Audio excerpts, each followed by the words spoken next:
বিসমিল্লাহির রহমানির রহিম। Hello everyone, আসসালামু আলাইকুম। আজকে তোমাদের জগন্নাথ বিশ্ববিদ্যালয়ের ডি ইউনিটের কাটমার্ক নিয়ে কথা বলবো। ঠিক আছে, তোমরা এখানে কত পেলে চান্স পেতে পারো। তোমাদের যেখানে তিনটে শিফটে পরীক্ষা হয়েছে, ঠিক আছে, এই তিনটে শিফটেরই এখানে কাটমার্ক বলার ট্রাই করবো। কত পেলে তুমি এখানে কি জগন্নাথ বিশ্ববিদ্যালয়ে চান্স পেতে পারো সেগুলো বলার ট্রাই করবো, উইথ জিপিএ এবং উইথাউট জিপিএ দুইটাই তোমাকে সুন্দর করে বুঝিয়ে দিচ্ছি। দেখো, এখানে জগন্নাথ বিশ্ববিদ্যালয় তোমাদের পরীক্ষার রেজাল্টের জন্য তোমরা ওয়েট করতেছো। রেজাল্ট 21 তারিখের পরে দিবে। এদের যে উপাচার্য আছে সে এখনো বিদেশে রয়েছে, তিনি দেশে আসবে, তারপর তিনি একটা স্বাক্ষর করবে, তারপর রেজাল্ট পাবলিশ করা হবে। আচ্ছা, 21 তারিখের পরে তোমরা পাবা। আচ্ছা, সেটা বাদ, এখানে ডিউনিটের কাটমার্ক নিয়ে যদি বলি আমরা, এখানে কিন্তু তিনটে শিফটে পরীক্ষা হয়েছে। আর পৃথিবীর সবকিছু কিন্তু সমান থাকে না, ঠিক আছে। এখানে তিনটে শিফটের পরীক্ষা, এখানে একই হতে পারে না, একটু কঠিন হয়েছে একটা, একটু সহজ হয়েছে একটা, এরকমই তিনটে শিফটের পরীক্ষা হয়েছে। আচ্ছা, এখানে তোমাদের কি আছে দেখো, আমি যদি জিপিএ সহ বলি, টোটালি একদম বলে দিই। দেখো, একদম তিনটে শিফটের টোটালি একদম বলে দিই। এখানে চান্স পাওয়ার দুটো পসিবিলিটি।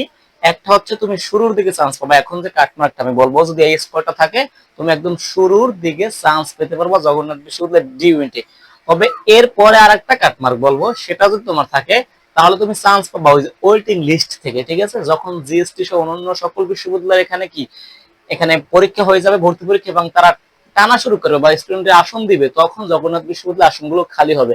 তবে শুরুর দিকে একটা কাটমার্ক থাকবে এবং পরে একটা কাটমার্ক থাকবে। কথা বুঝতে পারছো? আচ্ছা, আমি বলি, এখানে তোমাদের যারা 70+ আছে উইথ জিপিএ, দেখো জিপিএ সহ যাদের 70+ আছে তিনটে শিফটের, এখানে ফার্স্ট, সেকেন্ড, থার্ড, তারা এখানে শুরুর দিকে জগন্নাথ বিশ্ববিদ্যালয় এখানে ডি ইউনিটের সাবজেক্ট পাওয়ার বা চান্স পাওয়ার পসিবিলিটি আছে।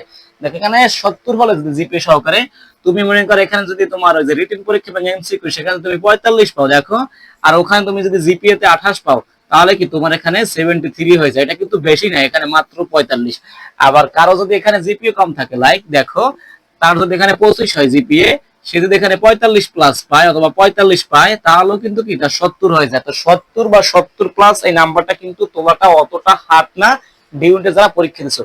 আর এই স্কোরটা থাকলে তোমরা শুরুর দিকে চান্স পাওয়ার বা সাবজেক্ট পাওয়ার পসিবিলিটি থাকবে। ঠিক আছে, আমি আরেকটা কথা বলছি, সেটা হচ্ছে এর থেকে কম যাদের নাম্বার আছে, লাইক এখানে 70 নিচে, 70 এর নিচে, 68 অর 67, 66, এদের কি একদম পসিবিলিটি নাই?